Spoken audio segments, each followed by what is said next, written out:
جب کوئی نیک بندہ مرتا ہے تو فرشتے اس کو قبر میں بٹھاتے ہیں۔ وہ ایسی حالت میں بیٹھتا ہے کہ نہ اس کو کوئی گھبراہٹ ہوتی ہے، نہ اس پر کوئی غم مسلط ہوتا ہے۔ پھر اس سے اول تو اسلام کے متعلق سوال کیا جاتا ہے کہ تو اسلام کے بارے میں کیا کہتا تھا۔ اس کے بعد پھر اس سے پوچھا جاتا ہے کہ تو اس شخص کے یعنی نبی کریم صلی اللہ علیہ وآلہ وسلم کے بارے میں کیا کہتا ہے۔ وہ کہتا ہے کہ یہ محمد صلی اللہ علیہ وآلہ وسلم جو اللہ تعالیٰ کے پاس سے ہمارے پاس واضح دلیلیں لے کر آئے، ہم نے ان سب کو سچا مانا جو نبی کریم صلی اللہ علیہ وآلہ وسلم لے کر آئے تھے۔ اس کے بعد اس کو اول دوزخ کا ایک مقام دکھایا جاتا ہے جہاں وہ دیکھتا ہے کہ آدمی ایک دوسرے پر ٹوٹے پڑے ہیں۔ پھر اس سے کہا جاتا ہے کہ اس جگہ کو دیکھ، اللہ تعالیٰ نے تجھے اس آفت سے نجات عطا فرما دی۔ اس کے بعد اس کو جنت کا ایک مقام دکھایا جاتا ہے جہاں وہ نہایت زیب و زینت دیکھتا ہے، پھر اس کے لطف کے مناظر دیکھتا ہے۔ پھر اس سے کہا جاتا ہے کہ اس میں یہ جگہ تیرے رہنے کی ہے، قیامت کے بعد تو یہاں لایا جائے گا۔ تو دنیا میں آخرت کا یقین کرنے والا تھا اور اسی پر تیری موت ہوئی، اور اسی پر قیامت میں تو قبر سے اٹھایا جائے گا۔ اور جب کوئی برا آدمی مرتا ہے تو اس کو قبر میں بٹھایا جاتا ہے۔ وہ نہایت گھبراہٹ اور خوفزدہ ہو کر بیٹھتا ہے، اور اسی سے بھی وہی سوال کیا جاتا ہے کہ تو بتا کہ تو نبی کریم صلی اللہ علیہ وآلہ وسلم کے بارے میں کیا جانتا ہے۔ وہ جواب دیتا ہے کہ مجھے تو کچھ خبر نہیں، لوگوں کو میں نے جو کہتے سنا تھا وہی میں بھی کہہ دیتا تھا۔ اس کے لیے اول جنت کا دروازہ کھول کر اس کو وہاں کی زیب و زینت اور جو نعمتیں وہاں میں دکھائی جاتی ہیں۔ پھر اس سے کہا جاتا ہے کہ یہاں تیرا اصل مقام تھا مگر تجھے یہاں سے ہٹا دیا گیا۔ پھر اس کو جہنم دکھائی جاتی ہے جہاں ایک پر دوسرا ٹوٹا پڑا ہے، اور اس سے کہا جاتا ہے کہ اب تیرا ٹھکانہ یہ ہے، تو دنیا میں شک ہی میں رہا، اسی پر مرا، اسی پر قیامت میں اٹھایا جائے گا۔ حضرت ابو قتادہ رضی اللہ عنہ فرماتے ہیں کہ نبی کریم صلی اللہ علیہ وآلہ وسلم کے پاس سے ایک جنازہ گزرا۔ نبی کریم صلی اللہ علیہ وآلہ وسلم نے اس کو دیکھ کر فرمایا کہ یہ شخص یا تو راحت پانے والا ہے یا اس سے راحت ہو گئی۔ اس کے بعد ارشاد فرمایا کہ مومن بندہ تو مر کر دنیا کی مشقتوں اور تکلیفوں سے راحت پا لیتا ہے اور اللہ تعالیٰ کی رحمت کے اندر چلا جاتا ہے، یہ تو راحت پانے والا ہوا۔ اور برا آدمی جب مرتا ہے تو دوسرے آدمی اور آبادیاں اور درخت اور جانور سب کے سب اس کی موت سے راحت پاتے ہیں، اس لیے کہ اس سے گناہوں کی نحوست سے دنیا میں آفات نازل ہوتی ہیں، بارش بند ہو جاتی ہے جس کی وجہ سے شہروں میں فساد ہوتا ہے اور درخت خشک ہونے لگتے ہیں، جانوروں کو چارہ ملنا مشکل ہو جاتا ہے۔ اس وجہ سے اس کی موت سے سب کو راحت ملتی ہے کہ اس کی نحوست سے سب کو تکلیف پہنچ رہی تھی۔ حضرت ابن عمر رضی اللہ عنہ فرماتے ہیں کہ نبی کریم صلی اللہ علیہ وآلہ وسلم نے ایک مرتبہ میں فرمایا کہ دنیا میں ایسے رہو جیسے کوئی اجنبی، بلکہ راستہ چلتا مسافر ہو۔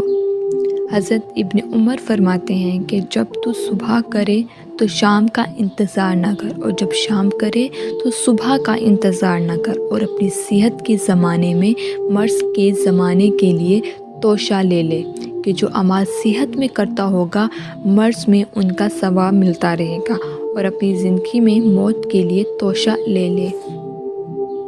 حضرت ابو سعید خدری رضی اللہ عنہ فرماتے ہیں کہ ایک مرتبہ نبی کریم صلی اللہ علیہ وآلہ وسلم مسجد میں تشریف لائے تو بعض لوگوں کے ہنسی کی وجہ سے دانت کھل رہے تھے۔ حضور صلی اللہ علیہ وآلہ وسلم نے ارشاد فرمایا کہ اگر تم لذتوں کو توڑنے والی موت کو کثرت سے یاد کرتے تو وہ ان چیزوں میں مشغول ہونے سے روک دیتی۔ ہر شخص کی قبر روزانہ اعلان کرتی ہے کہ میں بالکل تنہائی کا گھر ہوں، میں سب سے علیحدہ رہنے کا گھر ہوں، میں کیڑوں کا گھر ہوں۔ جب نیک مومن دفن ہوتا ہے تو قبر اس کو کہتی ہے کہ تیرا آنا بڑا مبارک ہے، تیرے آنے سے بڑی خوشی ہوئی، جتنے لوگ میری پشت پر چلتے ہیں ان میں تو مجھے بہت پسند تھا، آج تو میرے پاس آیا ہے تو میں اپنا طرز عمل تجھے دکھاؤں گی۔ اس کے بعد وہ اتنی وسیع ہو جاتی ہے کہ جہاں تک مردے کی نظر جائے وہاں تک زمین کھل جاتی ہے، وہ ایک کھڑکی جنت میں کھل جاتی ہے جس سے وہاں کی خوشبو، ہوائیں وغیرہ آتی رہتی ہیں، اور جب کوئی بدکار یا کافر دفن ہوتا ہے تو زمین اس سے کہتی ہے تیرا آنا بڑا نامبارک ہے، تیرے آنے سے بہت جی برا ہوا، جتنے لوگ میری پشت پر چلتے تھے تو ان میں مجھے بہت ہی برا لگتا تھا، آج تو میری باتاتی میں آیا ہے تو میں اپنا طرز عمل تجھے دکھاؤں گی۔ یہ کہہ کر وہ ایسے ملتی ہے، یعنی اس کو بھینچتی ہے کہ مردے کی ہڈیاں پسلیاں ایک دوسرے میں گھس جاتی ہیں۔ حضور صلی اللہ علیہ وسلم نے ایک ہاتھ کی انگلیاں دوسرے ہاتھ میں ڈال کر بتایا کہ اس طرح ہڈیاں پسلیاں ایک جانب کی دوسری جانب میں گھس جاتی ہیں اور 70 اژدہے اس کو ڈسنا شروع کر دیتے ہیں، اور وہ ایسے زہریلے ہوتے ہیں کہ اگر ان میں سے ایک بھی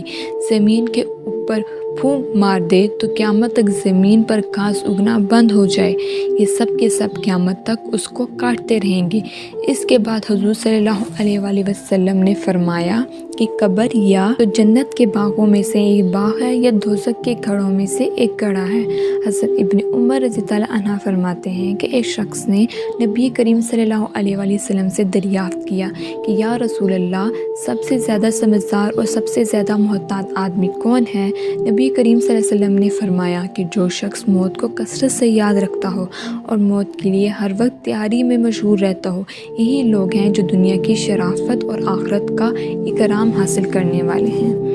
حضرت ابو ہریرہ رضی اللہ عنہ فرماتے ہیں کہ ہم ایک مرتبہ نبی کریم صلی اللہ علیہ وآلہ وسلم کی معیت میں ایک جنازے کے ساتھ چلے۔ قبرستان میں پہنچ کر نبی کریم صلی اللہ علیہ وآلہ وسلم ایک قبر کے پاس تشریف فرما ہوئے اور ارشاد فرمایا کہ قبر پر کوئی دن ایسا نہیں گزرتا جس میں وہ نہایت فصیح اور صاف آواز کے ساتھ یہ اعلان نہیں کرتی کہ اے آدم کے بیٹے، تو مجھے بھول گیا، میں تنہائی کا گھر ہوں، اجنبیت کا گھر ہوں، میں وحشت کا گھر ہوں، میں کیڑوں کا گھر ہوں، میں نہایت تنگی کا گھر ہوں، مگر اس شخص کے لیے جس پر اللہ تعالیٰ مجھے وسیع بنا دے۔ اس کے بعد حضور صلی اللہ علیہ وسلم نے فرمایا کہ قبر جنت کے باغوں میں سے ایک باغ ہے یا دوزخ کے گڑھوں میں سے ایک گڑھا ہے۔ حضرت حسن رضی اللہ عنہ فرماتے ہیں کہ جب اللہ تعالیٰ نے حضرت آدم علیہ السلام اور ان کی ذریت کو پیدا کیا تو فرشتوں نے عرض کیا کہ الہی، یہ تمام ذریت آدم علیہ السلام زمین میں سما نہ سکے گی۔ فرمایا میں موت کو پیدا کروں گا۔ فرشتوں نے عرض کیا کیا موت کو پیدا کیا گیا تو ان کی زندگی خوشگوار نہ رہے گی؟ ارشاد ہوا میں امید کو پیدا کروں گا۔ مجاہد رحمۃ اللہ علیہ فرماتے ہیں کہ جب آدم علیہ السلام کو زمین میں اتارا گیا، ان سے رب العزت نے فرمایا کہ اے آدم، بگڑنے کے لیے بناؤ اور فنا ہونے کے لیے اولاد جنو۔ اے بلند ترین محل کے رہنے والے، تو عنقریب مٹی میں دفن کیا جائے گا۔